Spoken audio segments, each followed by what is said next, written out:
Hi everyone, this is Kim with Abundant Life Tarot, and we are doing a January favorites video. You know how I love me some favorites videos. So let's get started. First up, let's talk crystals. So this past month in January, I worked with my black, can you see it, black Moonstone quite a bit. And I use this because it promotes creativity. It also can be a form of a protective stone, and it does also help to enhance psychic, developmental abilities. So I enjoyed some black Moonstone this month because of all the planetary moon energy we had going on, and I found it to be quite helpful. And then I also used my rose quartz. This is just one of many pieces of rose quartz that I have. Here I have a little pillar that sits on my desk. Actually, quite a bit of rose quartz around the house. And of course, it promotes self-love. It promotes love, love for your family members, love for a fellow man, and I needed that this past month quite a bit with all the things going on energetically. So yeah, those were the stones that I was working with quite a bit this month. And let's see, I have a little list here. Let's talk about books. So the books that I have to mention is the books I believe I mentioned last month, I think. Yes.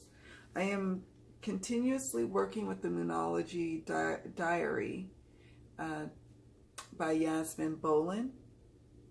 It goes with, I don't have, the book is over there, I'm not going to grab it, but I have not even really quite made a dent into the Moonology book that I'm assuming that this is derived from, this planner. But I haven't really needed to, because a lot of good information is in here and in the Oracle deck, the Moonology Oracle deck. So at some point in the future, when I have a little bit more free time, I will read the Moonology book by the same author. But I have been enjoying this particular book. It has been quite helpful. And like I said, we had a lot of stuff going on right out the gate in 2019. And so I really enjoyed this setup of this book. It has, like, for example, new moon eclipse in Capricorn. And then she says, it's the first new moon of 2019 and it's an eclipse. And then she gives the specific times for each area of the world, like London, Sydney, and Los Angeles. Talks about the month ahead.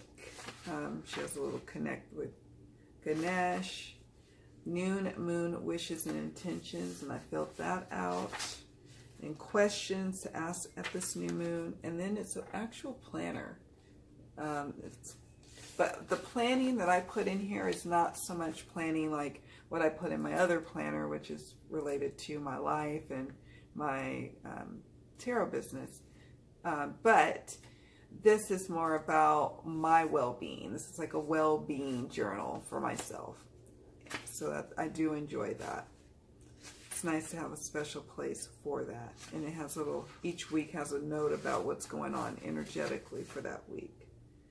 And some, yeah, so this week, when we were having the eclipse, it was like she put, expect the energies to be extra high this week as we move towards a full moon eclipse.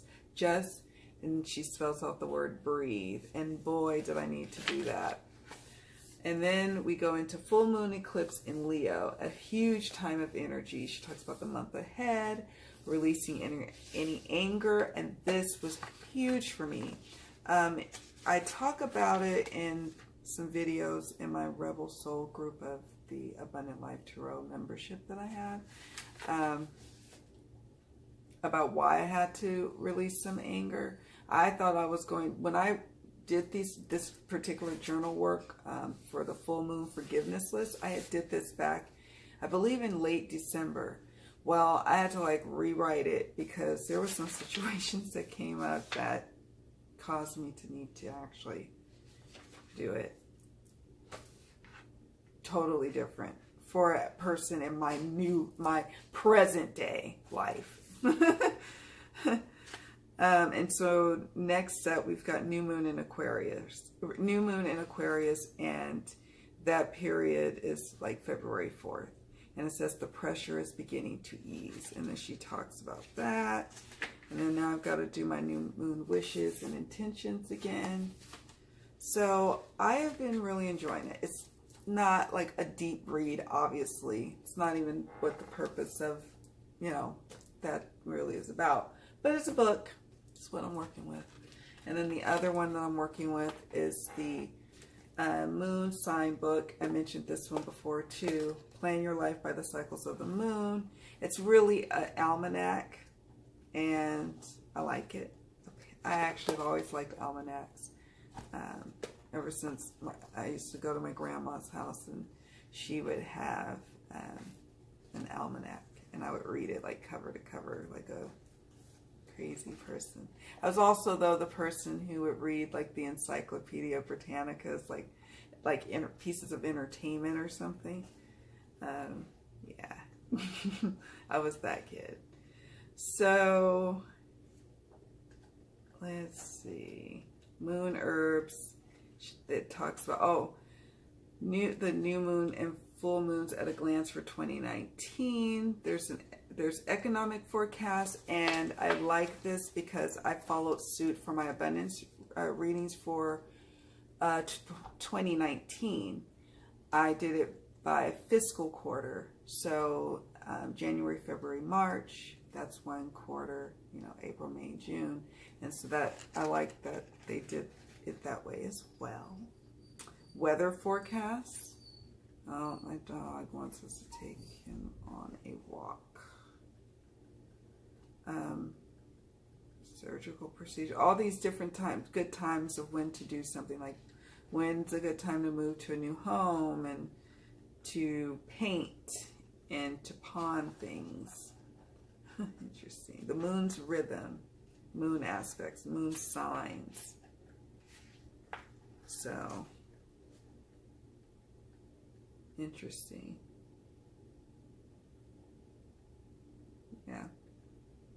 Yeah, so I like it. And just to give you a little taste, it says new moon Aquarius, February 4th. Innovation and eccentricity rules the sign of the water carrier. So if you turn up at work ready to do the same old, someone in your circle will have a bushel full of new notions they'd love for you to sign on for. Full speed ahead with that if you're an Aquarius, Pisces, Capricorn, Gemini, Libra, Aries, or Sagittarius. However, Taurus, Scorpio, Leo, Virgo, or Cancer, you'll find changing your pace a little painful. Do indulge in a trend that makes you smile. When's the last time you have fun with the yo-yo? Don't expect too many specifics from folks in your circle who are inclined to be vague or fail at follow through. Okay, so a little something there. So that's that. Oh, my doodads. So I have a doodad section of my favorites video, and that is what I pull out from time to time. My drum and the case that and the little carry-on that I carry it in. I got this on Etsy. I'll put a link. Well, then I'd have to put the link for everything. I think I have talked about this in a prior favorites video. I might have to find that one because I had all the links to this stuff like the carry bag, but I'll see if I can find that. That shouldn't be too difficult. Well, let me write that down actually, because I will forget. Drum bag. And here's my drum signed by the drum creator and artist, because he also painted the butterfly for me, and I just adore this. I needed to do, I was doing so many readings over like like December, January, and now things are starting to wind down to like their normal pace. And I needed to ground, and I needed to ground like instantly. So some of my grounding that I did was, and some of my grounding didn't just encompass like trying to do really spiritual things. It encompassed cooking, taking a bath with my Dead Sea salts. It encompassed drumming and chanting and singing as I drum and chant and sing, and really getting into the human physical experience of it all. That is how I got back into the earthly elements around me, because sometimes I can live a lot up here in the spiritual realms and in the unconscious realms and subconscious realms that I need to ground from time to time. So that is my drum, and I pulled it out. There was times where I'm losing it. I need to do something, and so it drives the dog crazy, but it makes me very happy. It's like a form of therapy, and I think I've talked about that with you all before. Like, I do have anxiety from time to time. Most adults can attest to that, but I've been dealing with anxiety like my whole life. But I manage. I do actually manage it, and I do try to find ways to manage it in a constructive way. I try. So yeah, that's my drum. That's my first doodad. And then my other doodad you kind of already saw, which is this cool bookmark that my friend Charlie made. She makes these bookmarks. I'll show you this one. I love them. So fancy. So I like to use it in my little almanac. Like, I ended up getting lucky and having two. She made me two. So that's my doodad. Look at that. She even put a crystal ball there. She doesn't know this because she asked me the other day. I was saying, oh yeah, I'm gonna wear. Oh, I forgot to wear the necklace she got me. She's a giver, she says, and she gave me this beautiful topaz necklace that I'll have to wear in one of my videos soon because it's gorgeous. She knows that I love this shade of blue, one of my favorite colors of all time. So she made this. There's a phoenix, pretty, love the charms, and my crystal ball. So anyways, I love it. Oh, is that a fairy? Yes, a little fairy. So that's my other doodad, and I love them, and I've been keeping them on my desk and using them with my various reference books and things. So it makes it like just kind of prettifies my book and make me want to, you know, read it and touch it and play with the book. I don't know. I'm such a nerd when it comes to that kind of stuff. Okay, now the fun of it all. Let's talk decks. I have more oracles to talk about than tarot, and I'll save tarot for last. First up, let's talk about oracle. This is the Hero's Journey Dream Oracle by Kelly Sullivan Walden and artwork by Rasuli. And I did do an unboxing. I apologize. I need to actually publish it. I don't know what I've been thinking. I'm kind of out of it.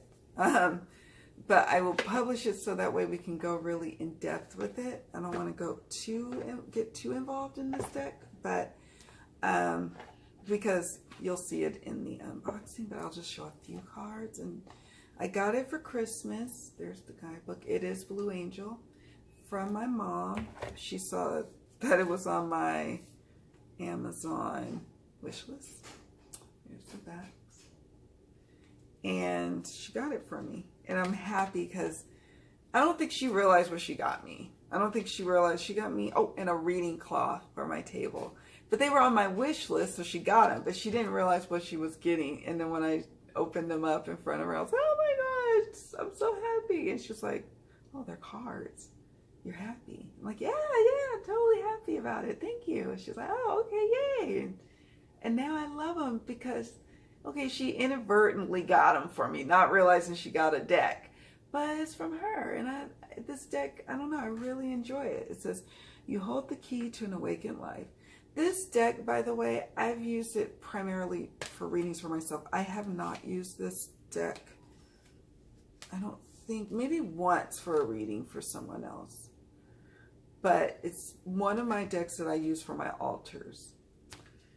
Flip it upside down. Question your beliefs. Is this.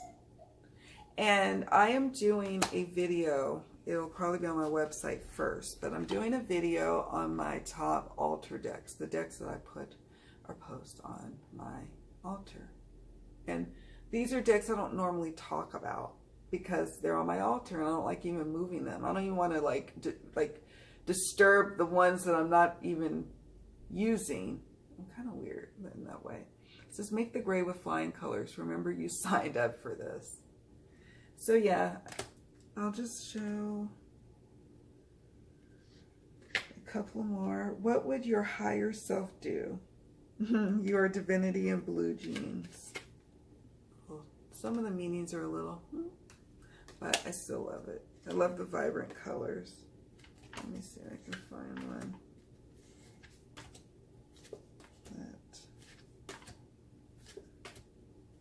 I'm trying to find one that was like, oh my goodness.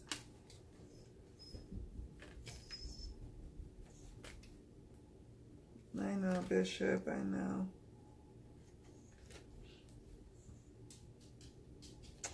Ally in disguise. Discover the hard to find blessing. So I won't show any more of this deck because I am doing an you'll see the unboxing. You can see all the cards there. But you should know that in terms of being a favorite for my altar, this has become one of them.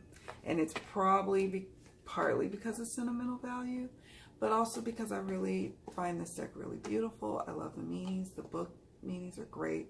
The card, you know, the keywords on there, sometimes a little like, but for the most part, I still enjoy them, and I still enjoy this deck quite a bit.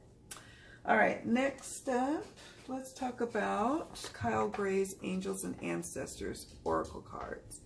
Artwork by Lily Moses. Oh, there's Bishop. I know.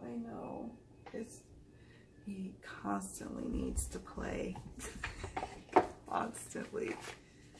Okay, so we have these as the card backs. I am really digging this Oracle deck. I'll say that. I don't always use it like for readings for others, but I do use it for readings for like my website and for my YouTube channel, like, you know, the readings that I do for the general collective public. Medicine Mother. I use it for readings for myself, and maybe a couple of times readings for others, but mostly readings are like my social media. I love that. Mirror Guardian. I did do an unboxing, so I won't go into all of the cards. Hunter. I really, out of all of Kyle Gray's decks, this is my favorite. Sage. This is definitely my favorite deck. My son, my oldest son, has my two first Kyle Gray decks because after a while I wasn't really like resonating with them, but this deck is mine. And my son will have to get his own Angels and Ancestors. Love that card. Here's the cover. So if you want to see more, please check out the Angels and Ancestors unboxing I did. It shuffles so beautifully. It's a Hay House deck, and I have to say it's one of my favorite Hay House decks. I like that they kept it simple with a simple little Hay House box and mat. Yeah, great deck. Great guidebook too, by the way. So You cannot go wrong with this deck. Now, we have, I want to talk to you about these two together. I primarily love and adore the Queen of the Moon Oracle. I'm not going to open this one, fighting the urge to. Okay, I might open it and show you a couple of pictures. Okay, because I always pull this out for favorites because it is one of my top favorite oracles. There's a little book. It's a Rockpool Publishing deck by Stacy DeMarco. And I just adore the backs. I adore the little size that it's like Hay House's size instead of the larger size oracle. And just see, it's just so gorgeous. I know, Bishop. I know. I know. I got your ball. Now, I normally use this moon deck for a while. I got the two moon decks around the same time. This is Waning Crescent 3, Surrender. I'm not going to show any more because I do have an unboxing. Okay, maybe one more. Here's Resilience. So you can check out the unboxing. You can check out the number of favorites videos that I've done with it involving Oracle. Because it's on there. Bishop, get out of there. Oh my goodness, this dog. I have to see what he's doing. Oh, it's you. Thank you, Daniel. Daniel's saving the day. So, now we'll talk about the Moonology Oracle cards by Yasmin Boland. She created that deck, and she's the author of this one in the Moonology book. But I was using this deck in the beginning, in the middle part of January, and I was a little surprised that I enjoyed it. I thought at first it was a little too specific and a little too plain, but turns out I actually like this deck. I did not do an unboxing of this deck. You will be surprised to know. I was not sure if I was going to like it, and honestly, to be very honest, I was afraid that if I didn't like the deck, that I didn't want to like taint people's experiences. I don't know. You know, I just wanted to kind of like with this one, like let me get to know it and then make a decision on if I want to talk about it or not. And I do enjoy it. It says, what do you need to release? Waning Moon. And so it worked really well. I was able to use actually a cool little spread that this book has. I'll look and see what that spread is. Emotions are running high. Supermoon. Yes, yes, yes, yes. So I pulled out cards that I thought were kind of applicable to our situation. And I used the spread. Where is it? Where is the spread? I enjoyed that spread quite a bit. I think it's the full moon 3-card spread, I believe. I don't think it was anything too fancy.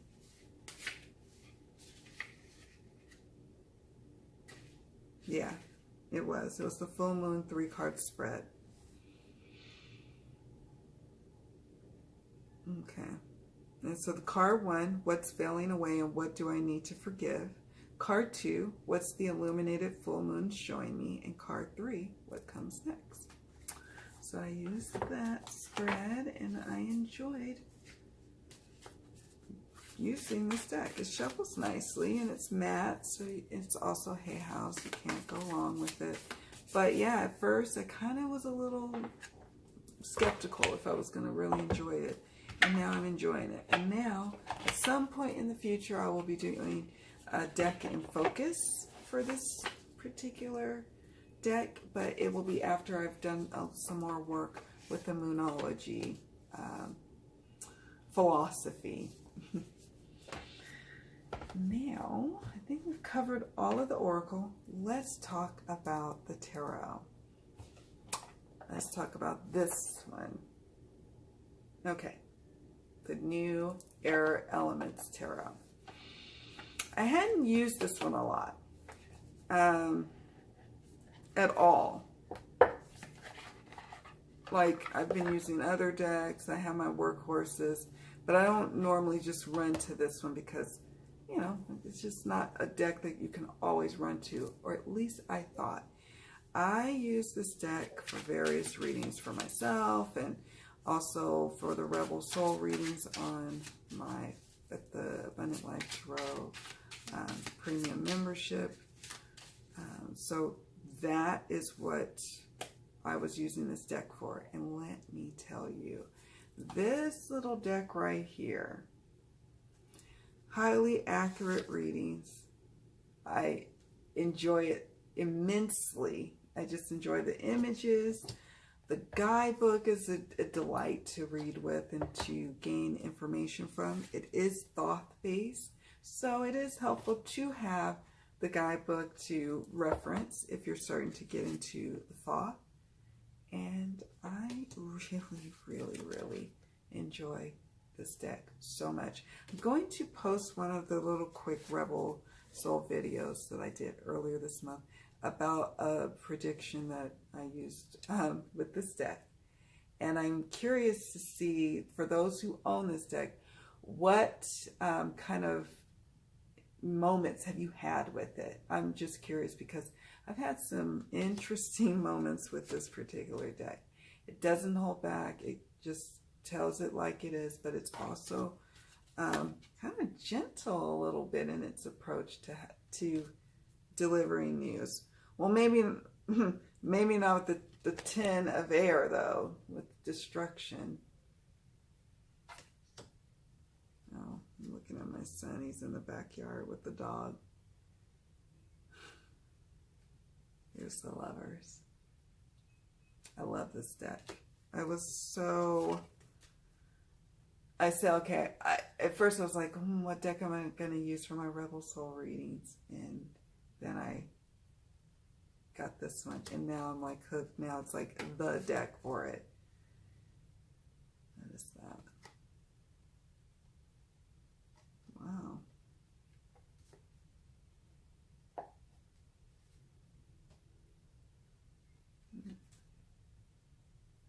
Six of Pentacles. Oh. 3 of Water. Here's the Tower.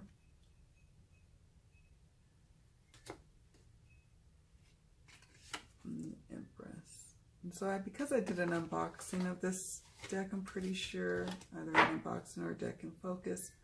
I won't show all the cards right now. But yeah, awesome, awesome deck to me. I know that some people have mixed feelings about certain cards in this deck, and I can understand why. But I still, despite those cards, or because of those cards as well, I still appreciate this deck. So that's that. Gonna do a couple of little honorable mentions really fast for the other 2 decks, but because I've talked about them also ad nauseum. The Trouble Goddess Tarot. It's a Los Scarabeo deck, and I just, oh, and this is, I believe, this is US Games. US Games. I adore this deck. It is my workhorse for real. It is my love romance readings workhorse. Don't know why. I'm starting to branch out and try other decks for my love readings, but I always like come back to this one. Here's the Tower. Here is the Queen of Pentacles.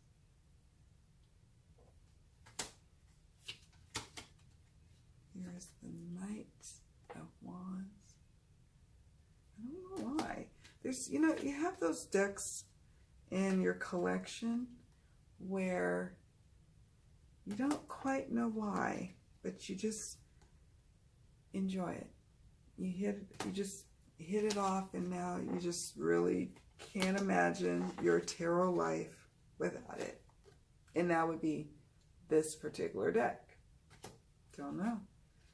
It's your regular mass-produced deck, but I've had really good readings with it.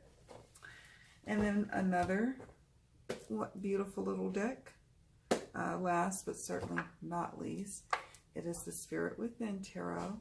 I talked about this one, I believe, in my 2018 top tarot decks. May have even talked about it in last month's favorites. I can't even remember. Last month feels like a year ago. Anyways, no. By Stephen Bright. I'm sure I know for sure I talked about it in my end of the year tarot favorites video, but I really, really enjoyed this deck, and I got to reacquaint myself with it in the last few months and really have grown to enjoy and appreciate it. It's basically this silhouette style, and it's done beautifully, I think. It's an easy reader. So if you had a friend who was starting out in tarot and you wanted to give them something other than a Rider-Waite-Smith deck, you could give them this deck. The guidebook is great, and I think the deck card images are very accessible. And it's a modern deck. Not everyone is into modern decks. I am. I can appreciate a modern deck, just as I can appreciate decks that are set during a certain time period. I can appreciate those too, but I think this is part of the charm of this deck. It's how modern it is. I do like this Four of Swords.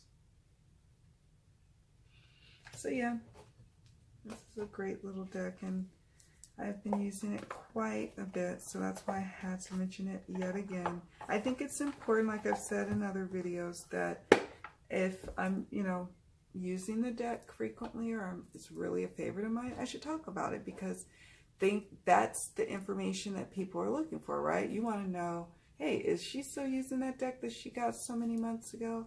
Yes, I am. I am actually at a point now where I'm really enjoying my collection, all of my collection. I have this system now where I kind of like push myself to use different decks that I'm always going to go to, always. And at first I was like trying to fight against that and rail against that, but then I calmed down on that with myself, because it's like, hey, wait a minute, if you enjoy that deck, that's for a reason, so use it to your heart's content.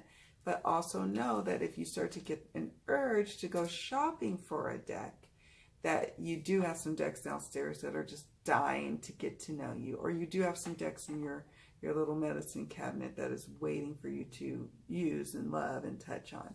So I've been trying to do that more, and it helps. I looked at my spreadsheet that tracks the number of decks. I keep a catalog of all the decks that I have. And I noticed that there's been quite a bit of a drop in terms of the number of decks I'm getting. That's not to say I'm never going to get decks again. That's not going to not happen. I'm going to probably in the future get decks. But now I'm a lot more discerning, and I think about it more carefully. Like, do I have a deck like this in my collection already? What is it about this deck that I'm really after? And is it already maybe found in one of the decks that I have? I have now roughly probably 100 decks again, right back there. But I really like that I keep it at that point. No need to go any more or less, maybe less, probably less. I probably will be doing giveaways at some point in the future of some of my decks, because yeah, I don't want to have too many where I never use any of them. But so far so good. How are you guys doing with your deck collecting?